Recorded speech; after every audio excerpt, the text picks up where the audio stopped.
Good morning and welcome to Rising. We have a great show for you today. We are back with Niall Stanage. Good to be with you, Amber. It's been a minute. It has. Glad to be back for our Friday conversation and dialogue and debate. Yeah, absolutely. How you doing? What did you do for election night, by the way? I was at home watching the results come in. I wasn't anywhere exciting like any campaign rallies, but I was writing about Mr. Mamdani's victory, which I may have been more enthusiastic about than I suspect you would be. Yeah, probably so. But you were in New York, though, I were you was, not? but I was not actually covering Mamdani. I was Right. doing TV, so I was in and out as quickly as I could.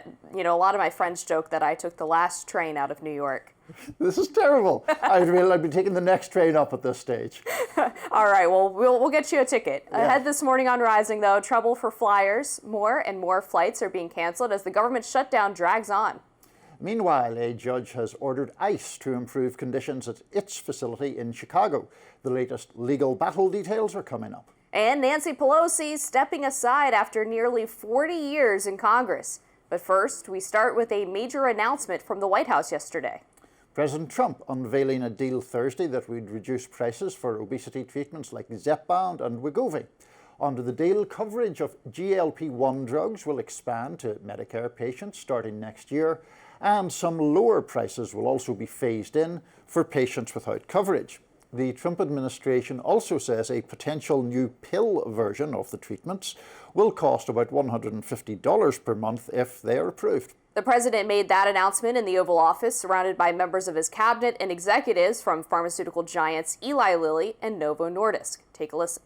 Today I'm thrilled to announce that the two world's largest pharmaceutical manufacturers, Eli Lilly and Novo Nordisk, have agreed to offer their most popular GLP-1 weight loss drug. I call it the fat drug, remember? At drastic discounts. It's a triumph for American patients that will save lives and improve the health of millions and millions of Americans. Amazing thing. Dr. Oz, the head of the Centers for Medicare and Medicaid Services, also touted the new drug prices, saying that it would help more Americans lose weight. We are democratizing access to these medications and dealing with a moral imperative to make sure that all Americans have access to avoiding all the obesity-related complications by making sure they can afford, if they do things right, not just MAHA appropriate interventions, but also medications like this. Mr. President, our estimate, based on the company numbers as well, is Americans will lose 135 billion pounds by the midterms. But those numbers didn't sit right with late night show host Stephen Colbert, who poked fun at Dr. Oz on his show last night. I gotta say, that seems like a lot of pounds. Yvonne, let's break down those numbers. 135 billion pounds divided by approximately 343 million Americans means on average we'll each be losing 393 pounds per American. Wow. I'm gonna wear a two-piece next summer. Meantime, President Trump is getting some criticism for something else that happened during the press conference yesterday, when one of his guests collapsed in the Oval Office. Take a look at that. But today we... Oh, are you okay? Gordon, you okay?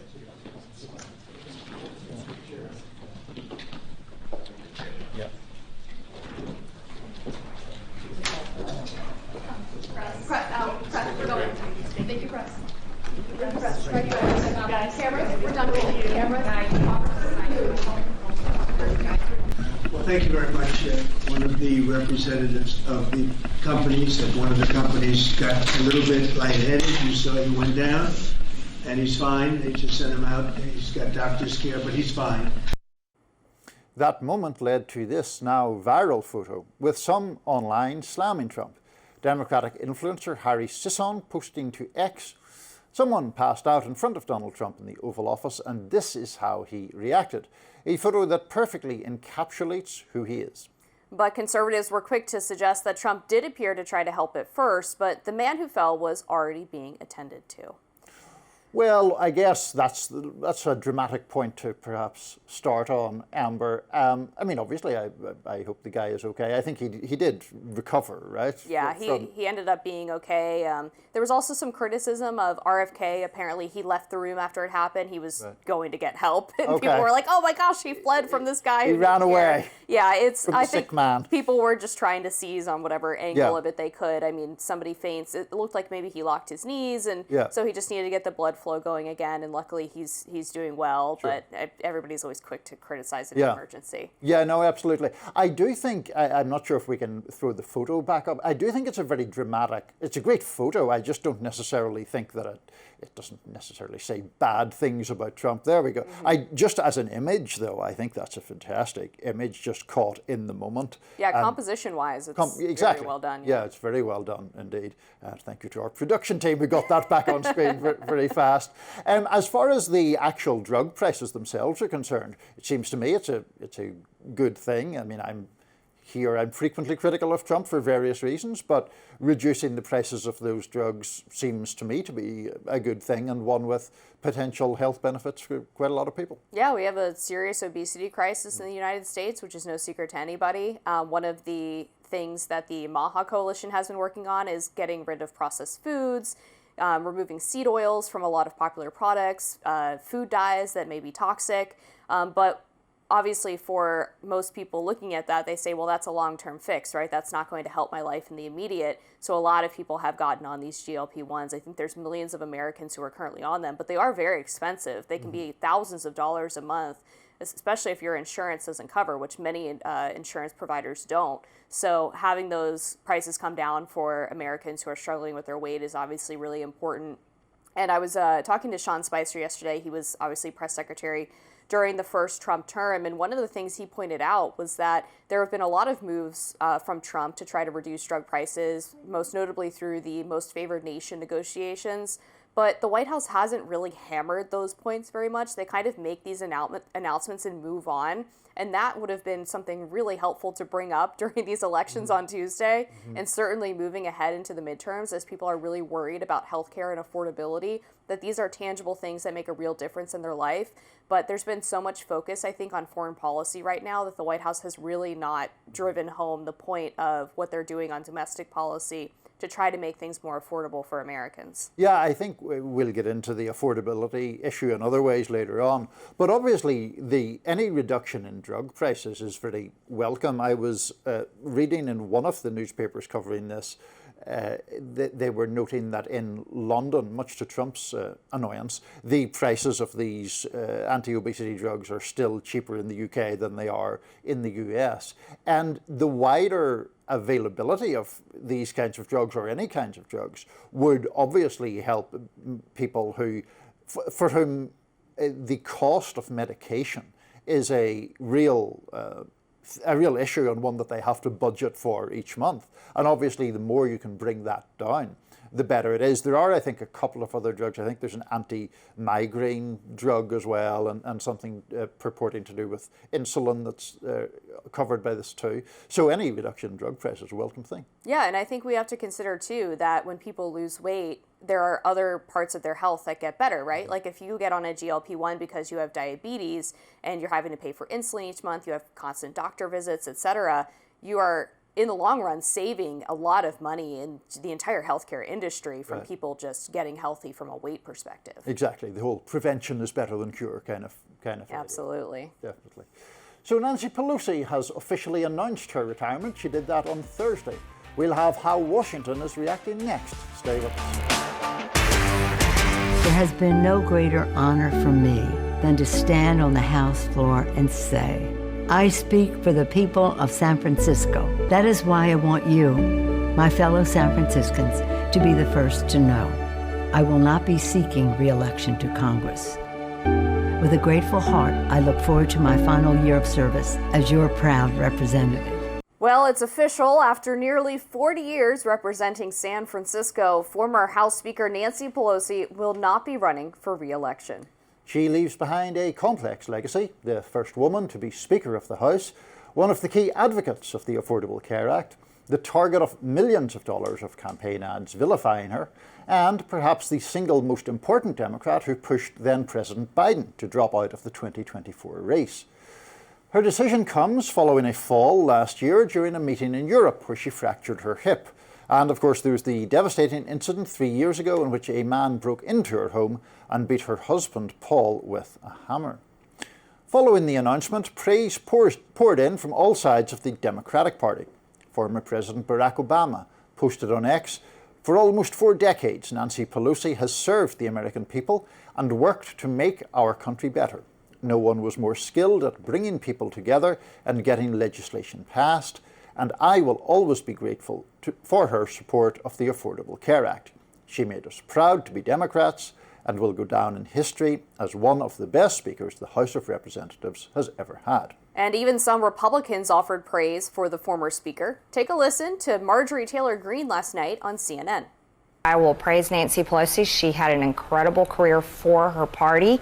I served under her speakership in my first term of Congress, and I'm very impressed at her ability to get things done. I wish we could get things done for our party like Nancy Pelosi was able to deliver for her party. But many of Pelosi's critics viewed her as symbolic of the internal issues in Congress. Professional bowler Brian Voss summing up much of the online criticism on X, writing, "Nancy Pelosi will go down in the history books as the greatest insider trader of all time. She made millions off of normal people. The fact that it's illegal and she got away with it reeks of other members of Congress doing the same thing. Good riddance." As for the president, he didn't mince words. Take a listen. I'm glad she's retiring. I think she did the country a great service by retiring. I think she was a tremendous liability for the country.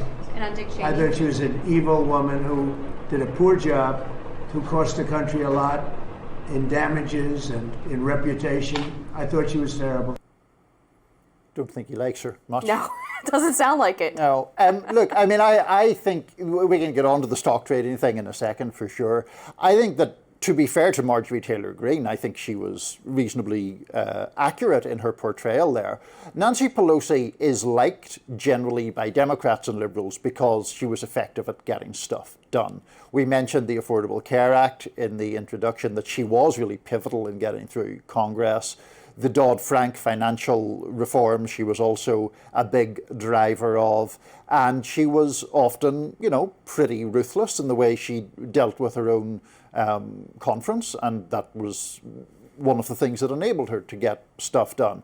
It was her who stepped up where others would not when Biden was ailing both politically and seemingly cognitively in the wake of that debate. She came to the fore more than others did in really pushing for him to step down. I think she was right in that. I mean, I know she has got some criticism from within, certainly from within Biden loyalists for doing it, but to my mind, she calculated correctly that he at that point was certain to lose the 2024 election and somebody else would have at least some kind of chance. And she did what needed to be done. So very effective. I think Republicans and Conservatives generally dislike her because of things she was effective in getting done, but that's just an ideological difference. Yeah, no, I totally agree. I mean, obviously, I have deep issues with the Affordable Care Act, and then when she ripped up Trump's State of the Union speech, I thought that was a really bad look. But as a political tactician, she was obviously an A-lister, right? Mm-hmm. She was able to keep her conference in line even as these new progressives started coming into the fold. She really was able to maneuver with the squad and keep them voting with the Democrats on really major issues and keeping them in the fold, really. She was able to keep the Democrats constantly united around whatever the policy issue of the day was.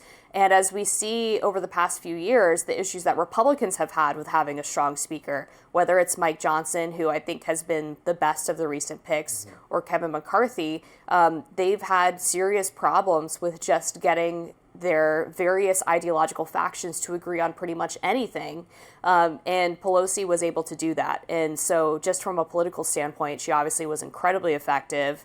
And in pushing Biden out, right? Like whatever you think her motivation was, if it was just because she thought he was going to lose the election, the poll numbers were bad, she still managed to use her influence to achieve that. So I think there's sort of a begrudging respect from a lot of conservatives who probably hated pretty much everything that she was able to accomplish, but recognized that from her political maneuvering and strategy, that she was very, very good at her job. Yeah, exactly. And that first stint as Speaker was either immediately succeeded or preceded by John Boehner. And to your point about like Republican difficulty in corralling their conference, there was a very clear contrast at that time between Pelosi, who among other elements of her political tactician skills is an incredibly good vote counter, and Boehner, who would bring these measures to the floor, and then a few Republicans would rebel and sink it and be all kind of embarrassing for all concerned. Now, I don't want to filibuster the stock trading issue. I would say that I don't like the fact that members of Congress at all are allowed to trade stocks. I think it obviously opens up the possibility to insider trading. She's not, in fact, the best I think it's Unusual Whales is the site that traces lawmaker trading, and she's in fact, I think, 5th or 6th in the rankings at the moment, so she's not the best of all time, but I don't want to be defending the system that allows it to take place. Yeah, I mean, her net worth increased by 3,000% while she was in Congress since she started serving 40 years ago. And a lot of that is due to her stock portfolio. And we have seen this on both sides of the aisle, unfortunately, where there's some policy change that happens and, Pelosi or whoever it is, Dan Crenshaw, dumps their stock conveniently before that comes through. And we saw it during COVID, where a lot of members of Congress started investing very heavily in pharmaceutical companies before Americans were aware of how severe the pandemic was going to be. And it is such a failure to allow such open corruption in Congress, no matter who does it. And Pelosi definitely was able to enrich herself pretty heavily by engaging in those practices. And also, much as I admire her in a whole range of areas, some of her least impressive moments were in defending the ability of congressional members to do that. She at one point seemed to suggest that if you were against members of Congress trading stocks, you were against capitalism in some way. And it's like, no, I don't think that's really true. Or Dan Crenshaw, who said that they need to pay us more if they don't want us to trade stocks. Right. It's like, I don't think that's really how it works at all. And in fact, it is interesting the way the opposition to that congressional stock trading has now encompassed a huge range of, AOC to like Josh Hawley. So it curbing that has a lot of support. Yeah. I'm also curious if Pelosi retiring kind of changes the trajectory of a Democratic caucus that has had a lot of people unfortunately pass away while serving, whether it was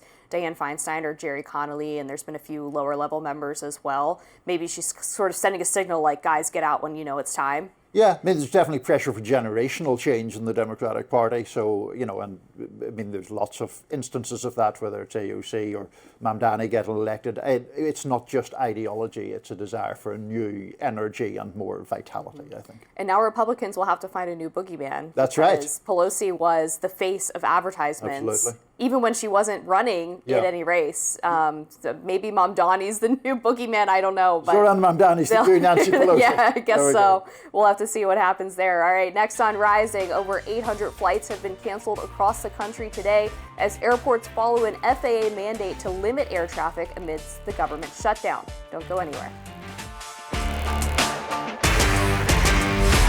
Flight cancellations are ramping up.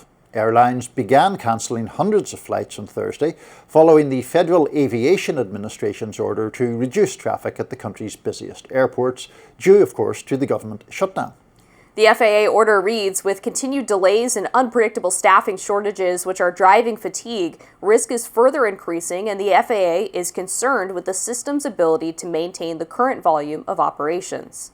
Over 800 flights scheduled for today were cancelled, according to FlightAware. That's a website that monitors flight disruptions and changes. 40 airports across the country will see flight cuts. The cities affected include New York, DC, Boston, Atlanta, Dallas, Los Angeles, Denver, and Chicago. The FAA said reductions will start today at 4%, but they will climb to 6% by next Friday. Airlines will be required to refund passengers for their canceled flights, but are not obligated to cover other travel costs like hotels. Interesting. Well, we shall see how this goes. Obviously it's an area of the shutdown beginning to really bite in quite a firm way. It's something that emphasizes the real-world ramifications of it all.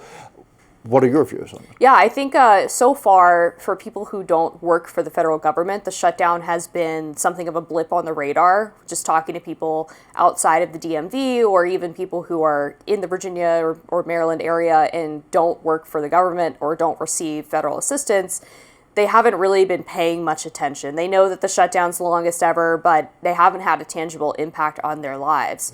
This is something that will affect a significant portion of Americans, particularly if this continues through Thanksgiving, right? That's when people are going to be wanting to travel to see their family for the holidays or flying family members in, and delays on flights, cancellations of flights is going to be incredibly disruptive. I was talking to a source in the airline industry last night, actually. They brought up the fact that a lot of air traffic controllers are getting very frustrated, and some of them might walk off. They are going to make their displeasure known with the fact that they are essentially volunteering right now, and that could cause even further disruptions to air travel. DCA is running on a 116-minute delay right now. EWR is north of 164. People are going to be angry. Airlines are going to lose millions of dollars, and air traffic controllers are going to be increasingly furious too. So I think this actually stands to be a pretty intense situation for people who are trying to travel as the holidays edge closer. Yeah, I think that's true, and it's maybe worth mentioning or reminding people that the last time there was a government shutdown, which was in President Trump's first term, that was in fact the air traffic controller issue was one of the key catalysts for that being resolved. It was perceived that people could not, in fact, bear that kind of level of disruption or bear that kind of level of difficulty for travel plans. And as you say, this is particularly more serious this time around, coming up to Thanksgiving. You know, obviously one of the most busy times of the year, a time when people, you know, have the emotional pull as well of trying to get to see children or parents or other family members. And if that's going to be completely disrupted, I'm going to keep talking until I'm sure that your coughing fit is okay. But are you all right? Yeah, thank you. All right, go for it. Just a throat tickle, I guess. Okay. We're going to get through. Yes. But the other thing that I would say is that there's sort of a perception that maybe that now that the election is over, that Democrats might be more apt to opening the government again, because some people think that they were using it as leverage for the Virginia elections. With more bureaucrats being out of work, they might be more likely to vote for Spanberger. Right. So I do expect that we might get a deal before Thanksgiving, but even so, any flight delays, cancellations really backs up the whole system. So the effects of this will last for potentially weeks beyond when the government actually opens its doors again. Yeah, it'll take quite a while to get the pipes unclogged again, so to speak. So yeah, that'll be a bit of an issue. Otherwise, an ICE facility near Chicago is accused of not providing suitable living conditions for its detainees. Up next, a look at the restraining order filed by a federal judge. Stay with us. A federal judge is ordering authorities to improve the living conditions at an ICE facility in the Chicago area. The ruling comes from Judge Robert Gettleman, who heard testimony earlier this week after a lawsuit accused the government of denying the detainees of proper access to food, water, and medical care. It also alleged that the holding cells are overcrowded and don't have enough beds. The judge's order lists more than a dozen requirements for the facility. Some of those requirements include a clean bed and place to sleep, clean toilet facilities, hygiene products, and at least 3 full meals per day.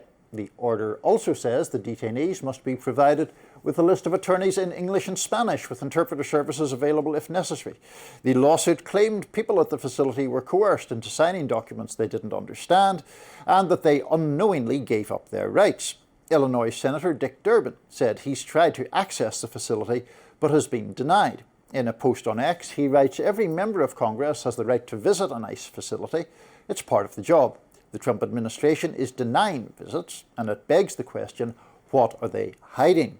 It's unprecedented, unlawful, and unacceptable." The facility in question is in Broadview, just west of Chicago, and it's become a hotbed for anti-ICE protests. The Department of Homeland Security says it's made thousands of arrests in the Chicago area since it began its immigration crackdown, which is known as Operation Midway Blitz. But the DHS strongly denies the allegations brought up in the lawsuit, saying in a statement, "Despite hoaxes spread by criminal illegal aliens, the complicit media, and now an activist judge, the ICE Broadview facility does not have subprime conditions. All detainees are provided with 3 meals a day, water, and have access to phones to communicate with their family members and lawyers. No one is denied access to proper medical care."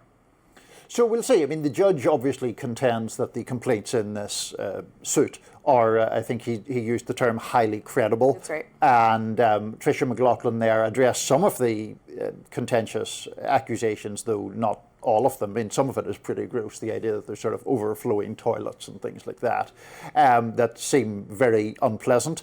If the judge has ordered an improvement of conditions, presumably he has some way of verifying whether that improvement takes place or not. And I think that obviously people who are detained should still be kept in humane conditions. I mean, there is a baseline of acceptable treatment of people who are being kept in what is in effect a detention facility, and that baseline should be met or cleared. The fear, I think, is that sometimes, because of the administration's overall view of the immigration issue, I think there is a suspicion that they will frankly mistreat people. But obviously I haven't been inside the facility to know. The fact that a judge finds the complaints credible carries quite a lot of weight to me. Yeah, it's obviously hard to say whether or not the allegations are true or not without having an actual investigation of the facility. It's sort of a he said, she said kind of situation here. The judge determined that the immigrants were making credible claims. So, I mean, obviously, if that's the case, that they are not receiving food or proper access to hygiene, then they should get that. And I think that everyone would agree that no matter what you're being detained for, you should be able to have basic human needs met, right? I mean, that's kind of a no-brainer. One of the things that I have found myself semi-frustrated with in the reporting on some of the ICE detention facilities is that there's often an attempt to find fault where there isn't some. And so it actually gives the administration the opportunity to call fake news on any claim of care being substandard, like in this instance, if it's true. There was an article from the Washington Post recently that I wrote about in my newsletter where they were basically complaining about the fact that detention facilities on average were hotter than most prisons. And so reading the article, I'm thinking, okay, so they're going to make the claim that ICE detention facilities don't have proper air conditioning, or that migrants are being housed in cells that are basically saunas. But their claim actually was that the ICE detention facilities on average are located in hotter areas, which, okay, well, the southern border obviously has higher temperatures on average than a large swath of the United States. The ICE detention facilities tend to be located there because of convenience, and prisons tend to be obviously more scattered throughout the United States. Yep. And so reading articles like that, and then you fast forward to immigrants claiming that they're actually not getting food, like those are two substantially different levels of allegations, right, but they get lumped into one basket because there seems to be the intent sometimes from reporters to paint the entire administration as really uncaring and cruel to immigrants throughout the deportation process. Yeah, I mean, I think there has been a problem throughout the whole Trump, well, since Trump first was president, in fact, since he first began running for president, I think there are things he has done that are scandalous. I also think there have been media reports about things that aren't that scandalous, that are characterized in that way. I'm often brought back there to a comment from Chris Rock, the comedian that always stuck in my mind, when he was asked about media coverage of Trump and the related issue of media credibility. And he said if someone has robbed a bank 9 times, the media shouldn't report that he's robbed a bank 10 times. And his point was the idea that, to your point exactly, that it undercuts the credibility of legitimate complaints if you over-torque other comments. Now, I think that this all takes place within the context of an administration that not only is talks about illegal immigrants in, I would argue, a dehumanizing way, but also, things like Alligator Alcatraz and Trump's amusement at that and amusement at the idea of people who escape would be pursued by alligators and all of that kind of thing.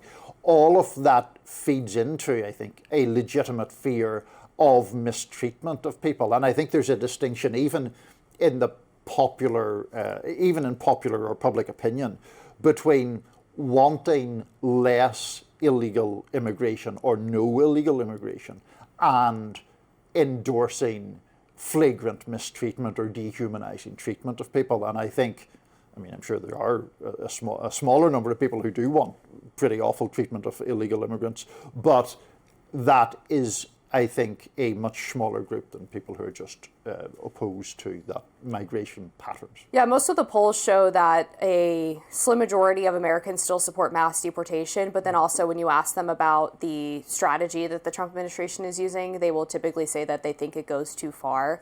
I think there's an argument to be made that those two things almost can't be separated. Like if you are trying to actually remove every illegal immigrant from the country in a period of a 4-year presidency, then there are going to be cases where things are perceived as going too far because you're trying to do this in a fast manner. You're trying to do this in a very short period of time, and you're trying to meet certain benchmarks.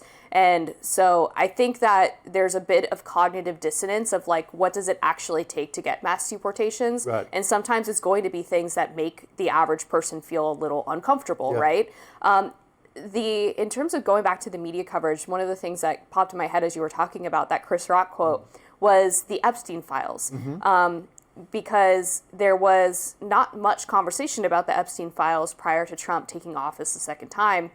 And there's legitimate criticism, obviously, that we've raised on this show, that people like Marjorie Taylor Greene and Thomas Massie have raised, where the Trump administration has not been as transparent as they promised on the campaign trail. But at the same time, when it comes from Democrats who were largely silent about them previously, it feels like political manipulation. And so people who are very hard Trump supporters will look at that and say, well, I'm going to defend my president because I don't trust the intentions of the people who are criticizing him. Right, and I think that goes both ways also. You know, I think there's various issues where you can look back. I mean, a famous one setting out Trump outside of it was, you know, Mitch McConnell and the not appointing judges in the final stretch of someone's term, and then they get into power and do completely the opposite. So I think those kinds of hypocrisies are problematic. And, you know, on the immigration issue and the support for mass deportations, I do think that's a complicated one, because people will say,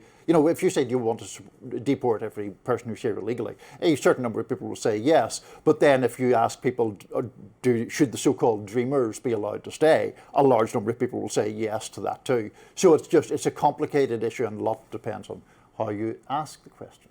All right, Republicans are scrambling for answers after being swept by Democrats in Tuesday's elections. Up next, what a former George Bush advisor says the party must do to perform better in the future. After Democrats swept major elections in New York City, New Jersey and Virginia on Tuesday night, a famous GOP operative had some harsh words for President Donald Trump. Karl Rove, best known for his role in former President George W. Bush's election wins, scolded Trump in a post-election Wall Street Journal column, writing, "To turn this around, the White House will need to focus on the economy and the cost of living, speak candidly about challenges, lower expectations, temper the rhetoric, under-promise, over-deliver, and stop going too far, like with immigration and customs enforcement roundups at Home Depot." He also wrote, the GOP has to learn that screaming communist and socialist at run-of-the-mill Democrats doesn't move even die-hard MAGA voters. Explaining why a Democrat's policies will raise costs or hurt jobs and offering a constructive, forward-looking agenda is a much better approach. Americans want to know Republicans are making life more affordable, communities safer, and the economy stronger. Separately, a Wall Street Journal editorial titled "Democrats Start Their Comeback" declared, quote, "The era of MAGA triumphalism should be over following Tuesday's elections." So we were talking briefly about the Karl Rove thing off camera, and I think you said you half agree with him, or you slightly agree with him, or something to that effect. So why don't you tell me how that works? It's a real bummer to agree with anything Karl Rove says, but I think he's right about the economy and affordability issue. That was obviously a big driver of Democrats' wins on Tuesday, and the White House has been, as I mentioned earlier in the show, focused a lot on foreign conflict, which is wonderful, right? Like, peace deals are fantastic. Everybody loves a peace deal, but the reason Trump was elected was for the economy and the idea of putting America first. And so there needs to be a focus back towards domestic policy as we go into the midterm elections in order for Republicans to perform well. And James Blair, who was the political director on the Trump campaign and now one of the senior officials in the Trump White House said this in an interview with Politico's Dasha Burns, where he said that Trump is going to focus more on affordability. They recognize that this is an issue. Trump is aware of this, and that's going to be a major focus for the next year. I don't know why it wasn't before, and I think the White House does have a case to make that the economy is trending in the right direction.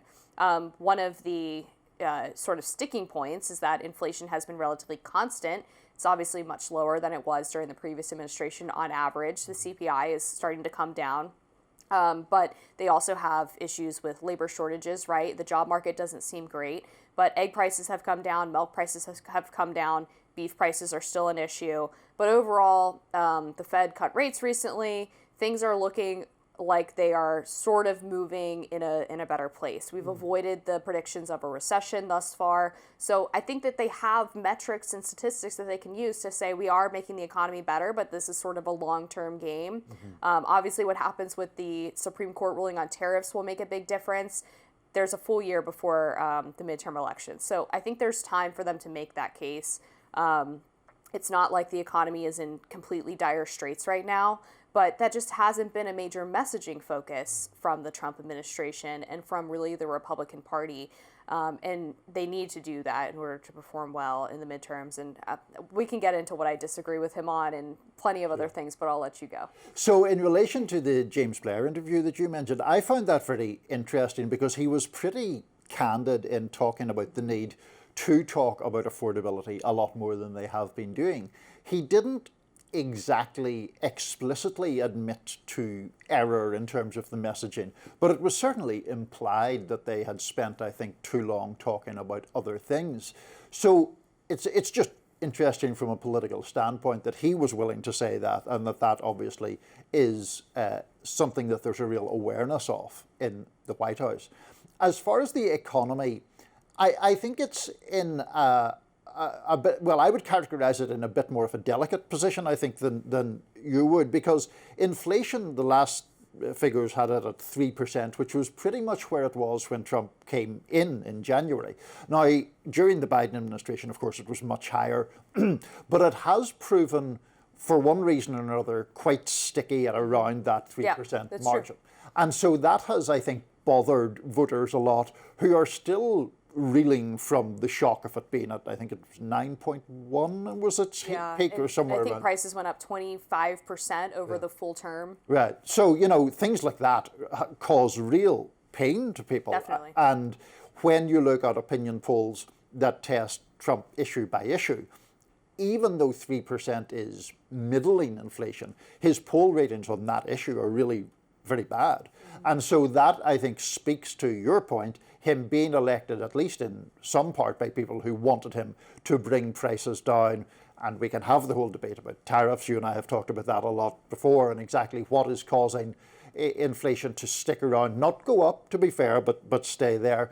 But those are problems for him. And when it comes to people casting their votes in last Tuesday, or this Tuesday's elections, obviously that fed in, I think, to the level of dissatisfaction with some voters in the middle ground. Yeah, and James Blair also said in that interview, he called out Jack Ciattarelli and Winsome Sears by name and said that Jack was not really talking about affordability in the way that Mikey Sherrill was. It was every single one of her advertisements.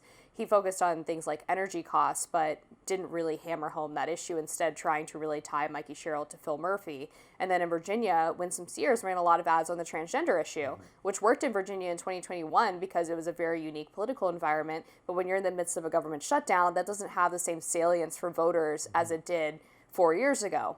And I think he was right on both of those points. I also think the GOP shouldn't necessarily panic and turn into like chickens with their heads cut off. These are both blue states. Youngkin was very much an anomaly in Virginia, and I think gave people sort of false expectations about what could be accomplished there for the GOP. The margins were larger than people expected. It's also the year after, you know, a Republican president gets elected. Republicans who support what Trump is doing probably feel pretty content right now. They're not super motivated to go out and vote. He also built a coalition of low and mid-prop voters, which require a lot of resources in order to turn out to the polls. So it's not super surprising that Republican turnout might have been depressed, that people weren't super excited to go out and vote against these Democrats in blue states where they kind of probably assumed that the books were cooked, so to speak. what I disagree with Karl on is that he suggests that basically Trump should get mushier with his agenda, to water it down to some extent to make voters feel more comfortable. And I do think that that ignores the fact that he was not mushy at all on the campaign trail, right? And managed to win an election pretty handily, especially in the swing states, against Kamala Harris by really promising to deliver on a lot of these things. So it's sort of damned if you do and damned if you don't, because if Trump waters down the agenda, maybe you grab some of those people in the middle who are uncomfortable with raids at Home Depot, but do you lose the ability to really turn out your base in the midterm elections, right? And does it give Democrats the opportunity to say that Trump isn't delivering on his promises? So to me, it feels a bit like Karl Rove doesn't like the Trump agenda, and he's trying to make a strategic point as to why Trump shouldn't continue to execute on it. Yeah, I mean, I think it's interesting when one talks about the Trump agenda, and I know we're going to be out of time shortly, but I think there's a difference between the policies, say in terms of tariffs, or for that matter in terms of immigration, and the kind of approach that pertains, to my mind, to a sort of consolidation of power. And you know, some more libertarian conservatives have problems with that as it pertains to, say, the strikes in the Caribbean, or Trump doing things that are just about having a very expansive definition of what a president can do outside of Congress. And I think that is one of the reasons why, for example, in the No Kings protest, you had lots of people out there who are not of the hard left or not of the professional protest type, but actually people objecting to that degree of the Trump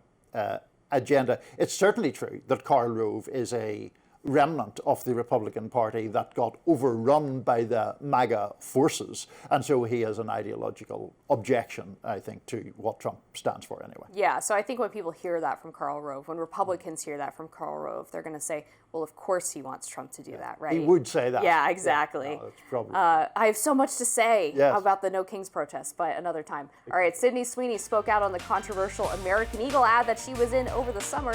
We'll hear what she had to say after this. Actress Sydney Sweeney was recently asked about her controversial American Eagle advertisement from this past summer. The jeans ad used the slogan, "Sydney Sweeney has great jeans," and it sparked a wide range of reactions online. Some on the left accused the campaign of promoting eugenics and white supremacy, while others, especially conservatives, downplayed the outrage, saying it was just meant to be a clever play on words.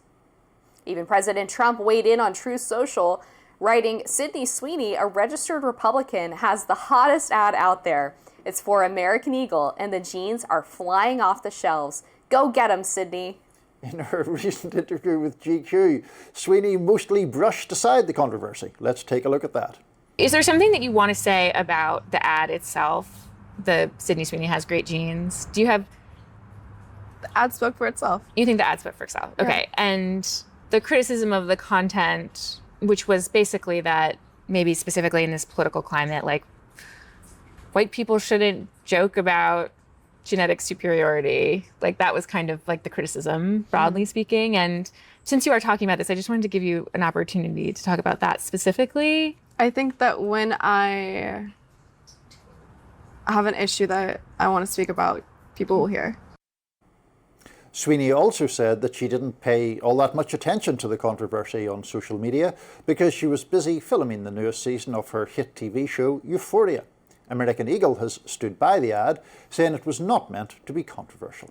Here we are again, Amber. Yes. Sydney Sweeney and her great jeans. I mean, look, I found the whole controversy fairly risible, I would say. I didn't think there was anything particularly wrong with the ad. I'm also honestly not sure how widespread leftist outrage about it really was. There were certainly some kind of blowhardy activists who were getting pretty in their feelings about it, but I did not detect some groundswell of liberal outrage. But whatever. I mean, it's interesting. She's so dismissive of it. I think rightly so, to be honest. Yeah. I think whoever is giving her media training deserves a raise. That was pretty right? good, actually. Yeah. I mean, yeah. It does seem like in a lot of these cases of supposed controversy that people in Hollywood, celebrities, feel the need to over-explain, apologize, or even double down. And she just said, I'm actually not even going to address it. Right. And the GQ reporter asked her really several different ways, like really trying to elicit a response. Yeah. She asked her about Trump tweeting about it. She said, yeah, that was crazy. And then, well, what do you think about the ad? It speaks for itself. Like, just the way that she was able to really not give the interviewer this this moment that she was looking for and really say, like, I don't actually care about this, was really impressive. And I think bodes well for her current rise to stardom, and her ability to really deal with not just the media, but also broader controversy. Sure. And she also did that in a way that was polite enough not to create a story in itself. It wasn't like she tore the mic off and stormed off either, you know. She was just like kind of shoulder shrugging about it, which I think is probably the right attitude to any of these kind of so-called controversies. It's different if you're someone who is, for whom, you know, creating a furor is part of your brand, as it is with Kanye West at this point, you know, where he's just all about constant outrage. But for something like this, which is an ad that stirs controversy, I think it did boost their sales quite a lot. I mean, the jeans sold out. Yeah. So all of that is a big issue, but she handled that very well. And I thought the interviewer didn't look great because there was such a persistent and obvious thirstiness for a kind of a gotcha She seemed a little smug. Yeah. So that part did not really help terribly well, I didn't think either.